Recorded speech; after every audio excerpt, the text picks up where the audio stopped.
Welcome to LSE IQ, a podcast from the London School of Economics and Political Science, where we ask leading social scientists and other experts to answer an intelligent question about economics, politics, or society. Just over a year ago, on the 23rd of June 2016, the United Kingdom voted to leave the European Union by 51.9%. Many didn't see the result coming. In the 12 months since, academics, the media, politicians and policymakers have sought to understand the demographic that was seen to have played a key role in delivering Brexit. In this episode, Sue Windebank asks, what can Brexit tell us about the white working class? In 1971, Barking and Dagenham had full employment. You could move from one job to another. From the print to the factory, there were close-knit families. In the first class I taught in 1971, every single kid's parents worked at Ford's. Nobody left Barking and Dagenham. 10 years ago, there were no black kids in my school. These are the words of a teacher, Fred Towson, as told to Dr. Justin Gest, co-director of LSE's Migration Study Unit and assistant professor of public policy at George Mason University. Justin had studied the white working class communities of Barking and Dagenham in the UK and the steel town of Youngstown, Ohio in the United States. He wanted to understand the social and political trends that he argues later underpinned Brexit, as well as the election of President Trump. Both Dagenham and Youngstown have undergone simultaneous economic, social and political collapse over the past decades.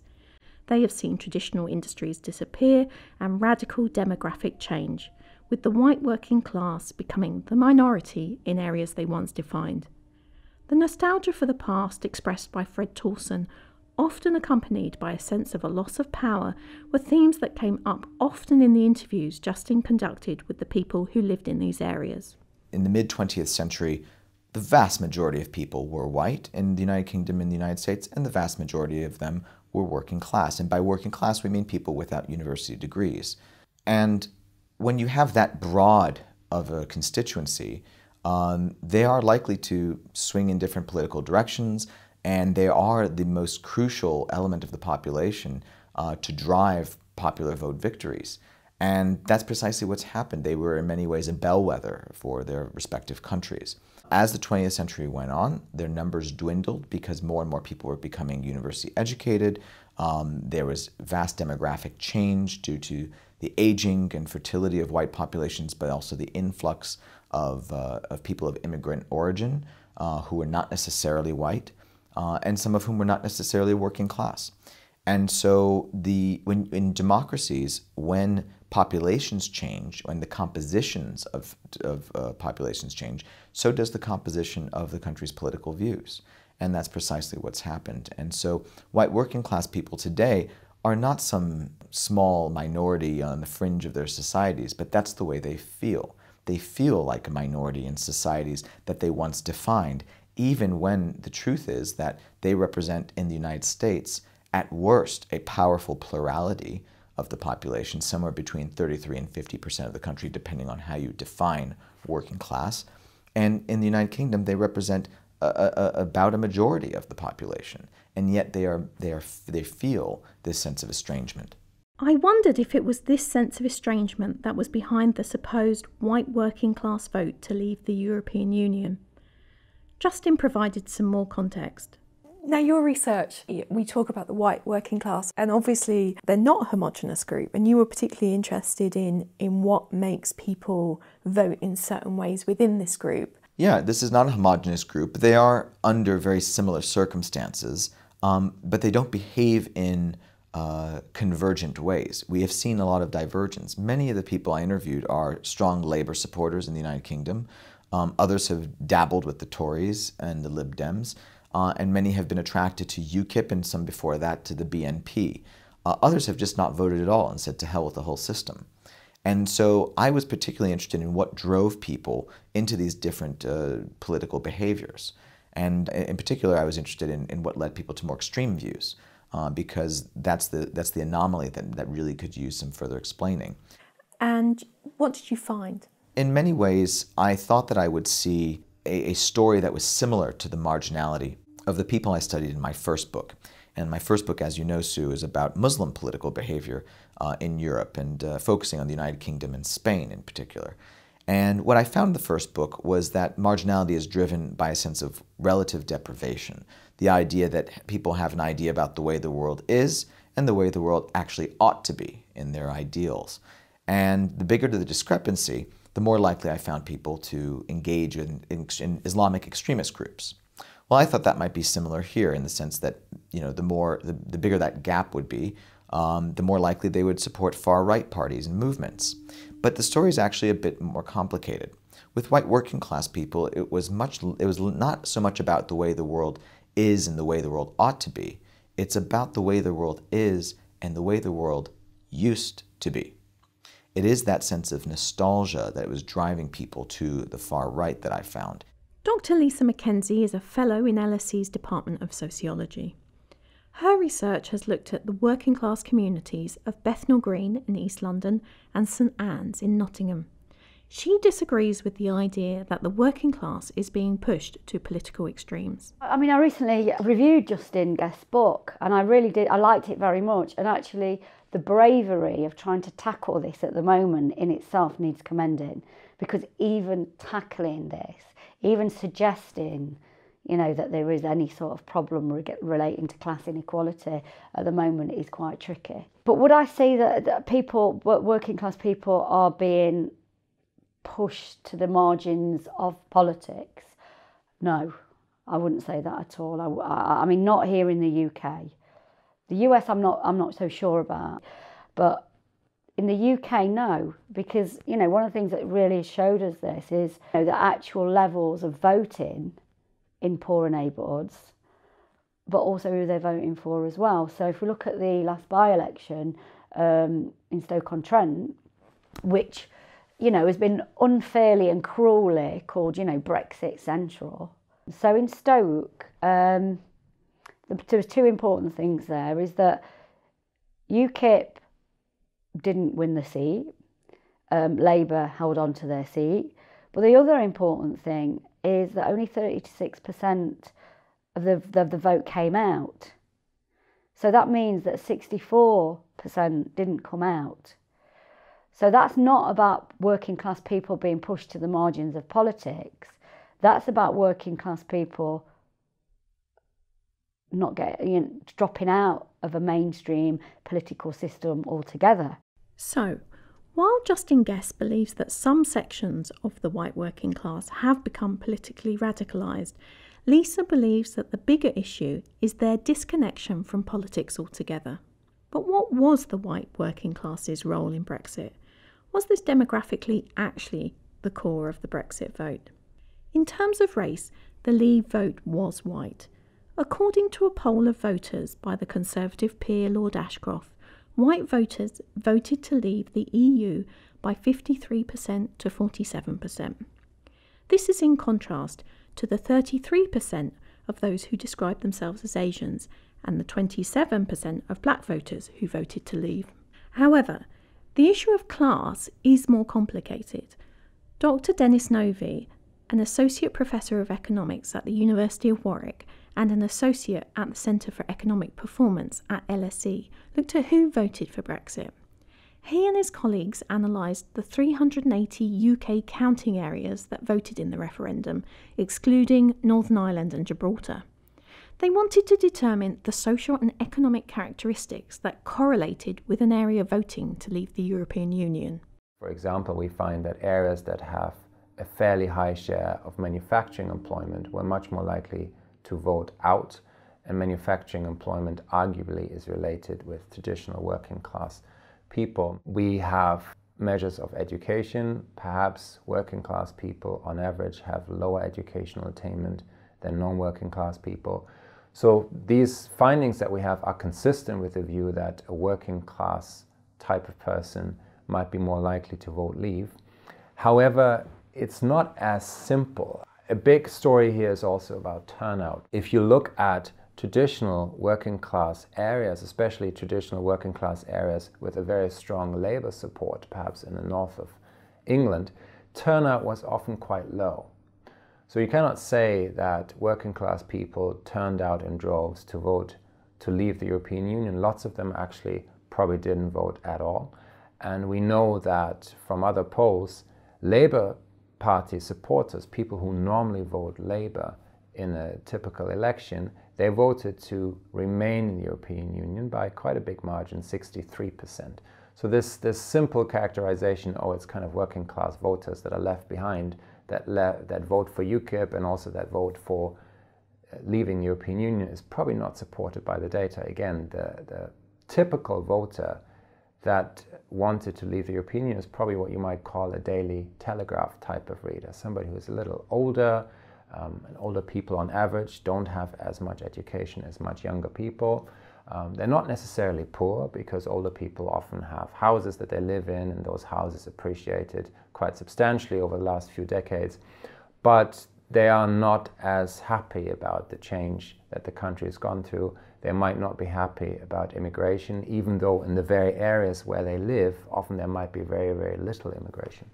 So let's not forget that this is the largest block of voters. It is not UKIP voters, the numbers are not large, it's actually Conservative Party voters, because the numbers are much larger for people supporting the Conservative Party and then voting to leave.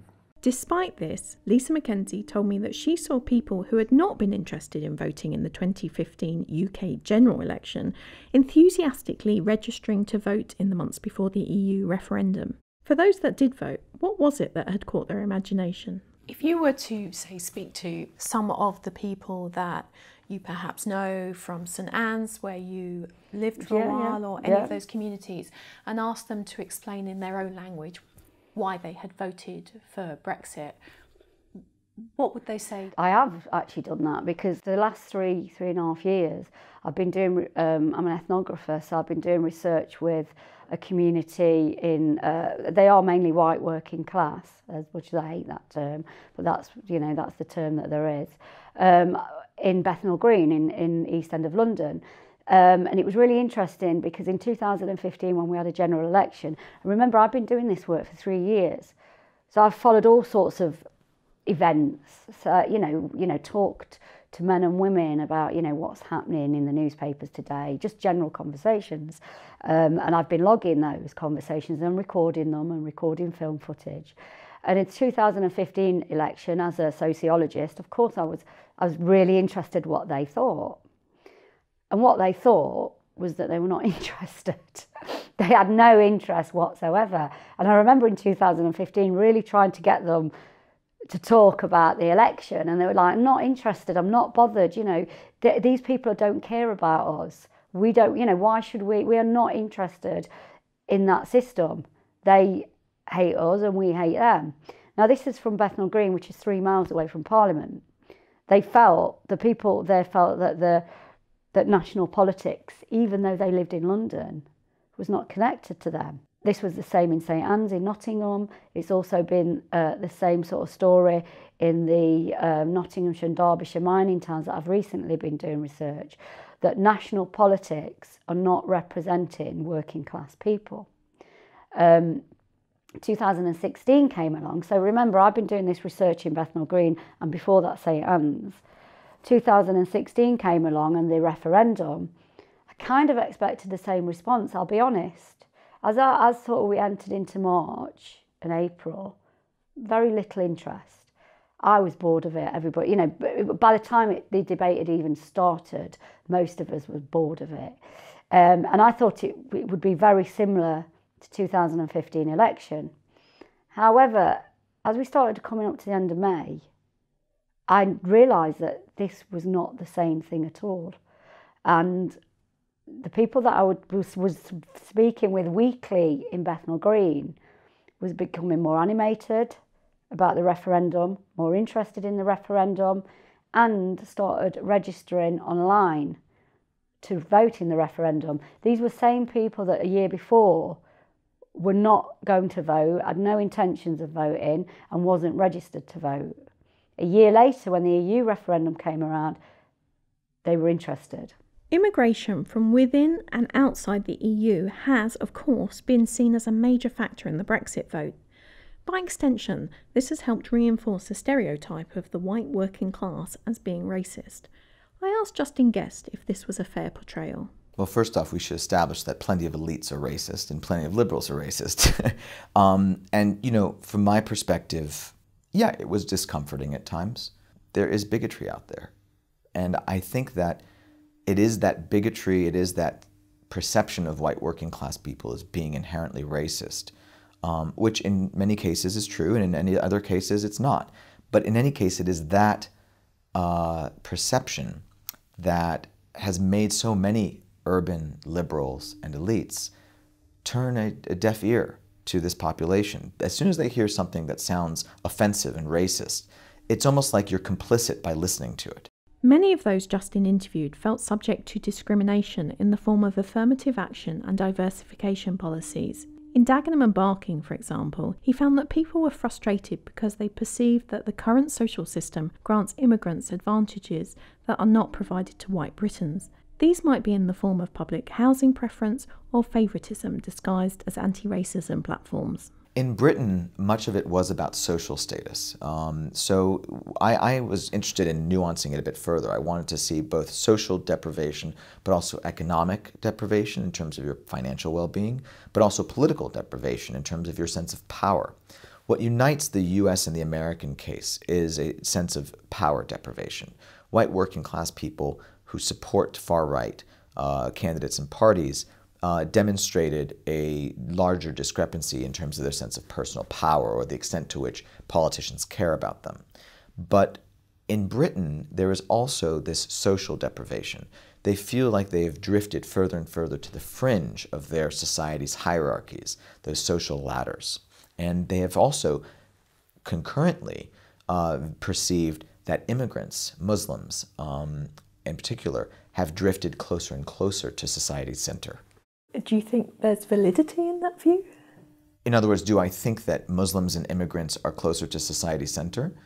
I think what this is a backlash against is a greater sense of equality and equal footing, a leveling of the playing field, which sounds nice in theory, but when you're accustomed to a sense that your country values your heritage, values your sense of authenticity, you feel like that has been cheapened when a society is handing out housing to newcomers as soon as they show up, accepting people for labor that was previously done by nationals. So it feels like your social value, your social worth to your society has been undermined. And so, you know, for many of us who are occupying these meritocratic spaces in society, we nod our heads and say, yeah, it should be meritocratic, it should be a level playing field for all. But for white working class people, it actually feels relatively like the system has been turned against them, that now they're actually being penalized because they are white and British and working class. For Lisa McKenzie, immigration was not the primary driver behind those in working class communities who did vote to leave the EU. In London, sort of the key reason, I was talking to a lot of women at the time, was housing, school places, healthcare. Now, was they relating this, directly to the EU? Not really. So they weren't making a direct connection. And again, this goes against, many column inches about the way that white working class people in particular have reacted to European migration. They weren't making that connection. So they weren't saying the reason we haven't got housing is because of EU migrants. They weren't saying that. They were talking about their own experiences of not having anywhere to live. And in actual fact, over the last 3 years in London, the connection for housing, school places, has really been laid at the feet of, I suppose, the new middle class that are coming in. Some of those will be EU migrants, yeah, but actually people are talking about wealthy people, much more than sort of different people from different countries. It's about wealth coming into London and moving them out. When I spoke to people in St Anne's, in Nottingham, when I spoke to people in the old mining towns, in the post-industrial areas, again, these were very local issues. So they were talking about, in the mining towns, only having one bus a day. Now, this may seem crazy. I've actually spoke to people about the reasons why people voted leave. And when I've told them something like, they voted because they were so upset about having one bus a day. The reaction has been, oh my God, those stupid people have ruined our lives because they didn't have a bus. But absolutely failing to understand what having no transport system where you live means to you if you can't get out. It means you can go somewhere, you can't come back. The places where I'm talking about are very isolated. They need public transport. They need the things that we've got here in London, but they don't have them, and they've not had them for 30 years. There was a chance here to channel that anger into something specific, and it was the EU referendum. And I think in the UK, the Leave campaign actually ran a good campaign, telling people to take control. It captured the imagination of the UKIPers on one hand, who's been banging on about sovereignty for 30 years, and it went right across to the people up in the mining towns who don't have a bus. It went right into the young women that I've been working with in Bethnal Green that haven't got a home. And so that one line, take back control, actually that's what people felt that they wanted. They wanted some control over their own lives. Does that mean that they are racist, evil, that lazy? No, of course it doesn't. Of course it doesn't. And one of the worst things that have come out of this EU referendum for me is the way that rhetoric has been stuck to a group of people. They weren't stupid. It's not that they didn't understand the arguments. They did. But they chose to use that moment to display a rage. Dennis Novy's research supports the link between the Leave vote and cuts to public services, which he says some may have unfairly associated with immigration. Our research is consistent with this idea that having bad public services is seen by people as a cost of globalization and as a reason to leave the European Union. And when I say bad public services, I mean various benefit cuts that have gone through, housing cuts, disability benefits, but also public services more broadly speaking, in particular health services through the NHS. Oftentimes, these cuts and then deteriorations in public services might have been associated with immigration. If immigrants come in, we know that immigrants tend to pay much more in terms of taxes than they ever take out in public services or in the costs of public services. However, if the government of the day decides not to spend that new money that is coming in through immigration on public services, it may not be surprising that people often might think, well, it's the immigrants that actually put pressure on public services, schools, and so on, even though those immigrants bring in so much money that could be used to improve public services in a substantial way. The issues surrounding why those who voted for Brexit did so are clearly more complicated than the disaffection with the institution of the European Union or a kickback against immigration. I asked Lisa what needed to happen for the working class to feel that their vote for Brexit had been successful, that something had changed for them. For working class people, really, what needs to be back on the table is the rights of workers, the pay of workers, social housing, healthcare, ending austerity, really looking at high pay.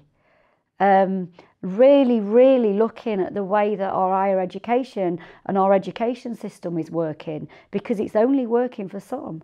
We need to discuss what has been happening with inequality. We need to talk about the realities of what happens when there are unfair disadvantages for some and unfair advantages for others. We need to get past this idea that social mobility is a real thing, and we need to start talking about inequality as it is, not as we imagine it, we would like it to be.